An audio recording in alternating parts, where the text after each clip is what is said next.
열왕야랑 정치부 김빈지 기자와 함께합니다. 첫 번째 주제 보겠습니다. 한동훈 법무부 장관 후보자 보이는데요. 일제히 뭘까요? 네, 한 후보자를 향해서 민주당이요 일제히 소통령이라고 비판하고 있는데요. 국민의힘이 이 검수완박 합의안을 파기한 배후로 한 후보자를 지목했습니다. 장관 후보자일 뿐인 한동훈 후보자의 힘이 정말 크구나. 소통령이라더니 정말 국민의힘을 지배할 정도의 권력을 가지고 있구나. 소통령인 한동훈 법무부 장관 후보자의 반발이 있자 이러한 여야 합의를 파기하고자 지금 국민의힘은 나서고 있습니다. 권성동 원내대표는 소통령 한동훈의 부하입니까? 글쎄요, 그러니까 안철수 인수위원장이나 이준석 대표도 다 반대를 했는데 왜 이 배후로 한 후보자를 지목하는 걸까요? 아시다시피 한 후보자가 연일 이 검수완박에 반대하면서 여론전을 펼치고 있어서 눈엣 가시로 여기는 것도 있지만요. 일제히 이렇게 소통령으로 부른 건 검사 출신의 대통령 최측근이 권력을 행사하고 있다는 부정적인 이미지를 부각시키려 한 것으로 보이는데요.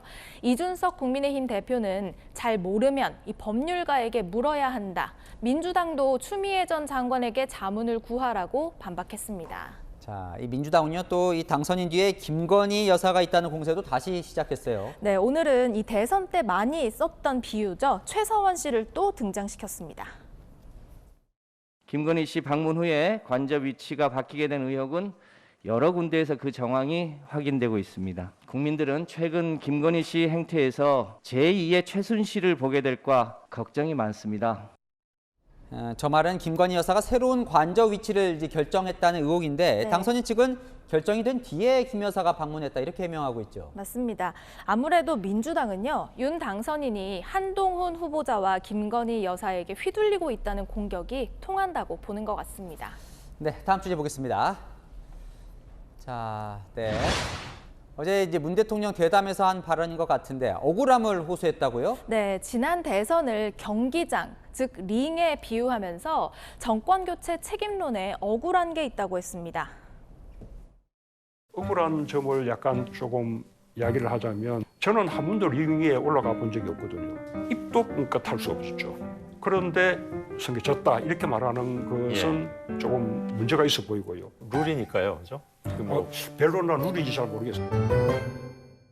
이런 말도 하더라고요. 우리나라만 대통령을 꽁꽁 묶어놓고 선거를 치른다. 네, 만약 링에 올랐다면 선거에 도움이 됐을 수 있다라고도 했습니다. 지지 활동을 적극적으로 할 수도 있고 정부 성과에 대한 부당한 공격에 얼마든 맞설 수 있었을 것이라는 겁니다. 자, 이 정책들에 대한 박한 평가도 좀 억울하다고 느끼는 것 같던데요. 네, 코로나로 피해를 본 이 소상공인들에 대한 대책, 여기에 대한 평가부터 들어보시죠.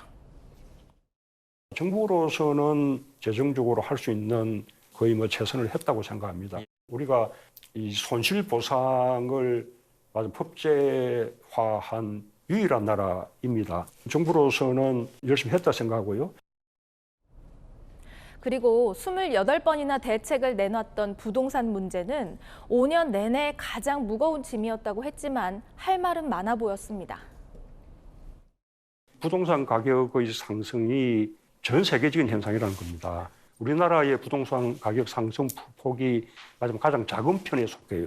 구조적 원인들을 함께 봐줘야만 온당한 평가가 됩니다. 국민의힘은 문 대통령의 현실과 동떨어진 일관성 있는 인식이 불러온 자화자찬이다 이렇게 비판했습니다.